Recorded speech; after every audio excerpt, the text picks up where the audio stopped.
Now, Nabil, you're here in Singapore and you're, in your words, set to revolutionise the Asian offshore communications sector with new VSAT Plus service. It's a bold claim. Can you assure me that this isn't pure marketing hype and there is actually something revolutionary in what you're offering? Well, what we are offering today is two systems under one umbrella, which is the VSAT Plus. So the VSAT Plus is a high throughput satellite using KU band and with an included backup using the L band with the Thoriai system, the Thoriai L band system. Adapting it to the offshore market is what is new in our offer, because we are flexible. So we are going more to be flexible to short-term projects. We understand that the offshore business is more to short-term projects. We don't need to give a lock-in commitment with 3 years and 5 years to the customer. This is the first thing. And the second thing, yes, we have a global coverage, but we understand that the offshore market is about working around one oil field. So yes, we can cover the needs all around the world, but we have also the flexibility and the focus on regional projects. So the idea is that we can tailor the solution commercially. Technically, we have, I would say today, the only solution with the backup with Thoriai, but there are some similar solutions today with Iridium and with Inmarsat. The thing that we have more is that it is adapted to offshore when it comes first to regional focus and to short-term flexibility. Then we add to all that our value-added services, which are today more and more to make life easier for the staff, but also on the corporate side to make some new policies to take care of the cybersecurity. So all these corporate stuff are taken care of.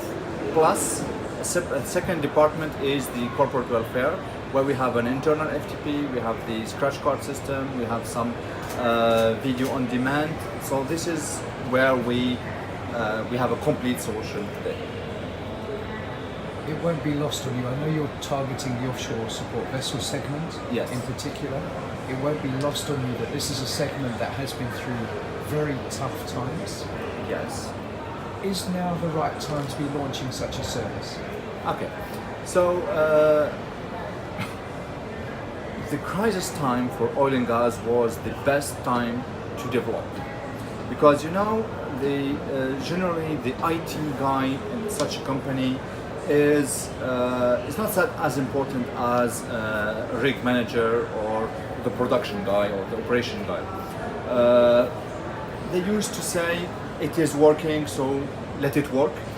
And after that, with the crisis, they had just to reduce cost. And to reduce cost, you have two things. Either you just take an Excel table, you cut everything by 30%, and then you shoot yourself because you cannot handle the operations. Or you can be smarter and invest more in technology and save on the overall cost of the operation. So by going more digital, you can save more money on the operation overall. And this is where we think that we came at the right time with the solution that is required and with the people ready for the change. Because when the oil was 140, no one was ready for change anything. Everything is running, we are making profits, life is easy, and when it's down, then everyone has to change, and the ones who didn't change, who didn't follow, you have to be creative to go out of the crisis. So we are helping those companies to go out of it, and we are seeing a very good response, and we really believe that it's a good time. Could you say a word about any references you may already have picked up and return on investment? Well, it is very early to speak about return of investment today with the implementation we have done. I would say with the crisis, people were more listening and ready to implement, but it's not an implementation of one day. because we are not speaking about equipping one boat. We are equipping, we are changing the way of the oil operations management, going more digital. Yes, we bring the communication, but after that you have to automate many processes. You have to remove people and put softwares. So we are on that. I would say that today in UAE especially, we have done a lot on the forward the, I would say, the digital oil field. We are speaking about now unmanned platforms under test, and we are speaking about a lot of automation in that.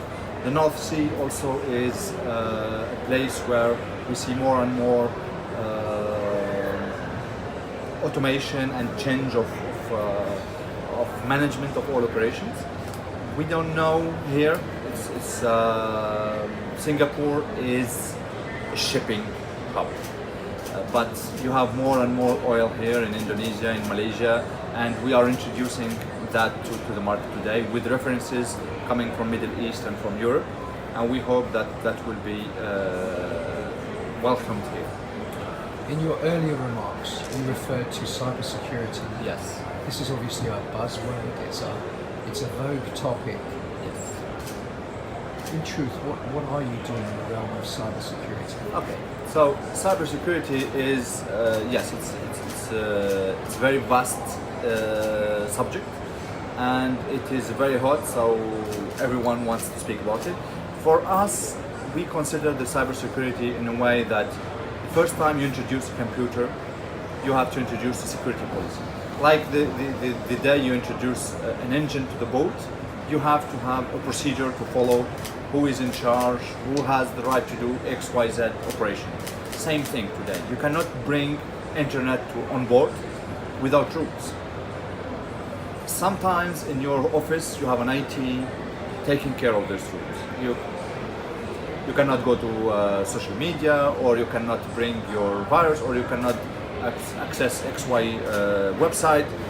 Just those rules, they have to be applied on board. When you bring internet on board, you cannot expect the captain of the boat to take care of this. You cannot expect an operation manager of oil rig to take care of this. So you have to help people to put in place some policies. When the company does policies, we can apply that on the technical way, but what we try is just to help the companies to put some procedures. Who has the right to bring some? It starts even from training, what you have the right to do, what you don't have the right to do, and then from our network policy, of course, we put firewalls from all the places, and then we have antiviruses also that are embedded in our boxes. So I would say there is no one solution for cybersecurity. It is a whole process that starts from taking care of the security of our network, taking care of security of the endpoints, and of the policy and procedure and training of the staff. Last question. You spoke about revolution. A lot of people are talking about the VSAT industry being at a tipping point. Would you agree with that assessment? There is one thing, is today we have to agree is that the change that happened on our life today on land is huge. It didn't happen on the Maritime because of all generation captains and crew. They were still not affected, and they are still old generation. But the day you start to have the new guys now, who were born with an iPad and born with a smartphone and have answers for everything only in Google and nothing alone, you cannot expect those guys not to be 100% dependent of internet. When those guys will be on board, you will not be able to operate without a VSAT. And that's what is the future of the VSAT. You have to have access to everything, because the staff that you will put on sea tomorrow is dependent on everything on internet. He used to see the user manual on YouTube.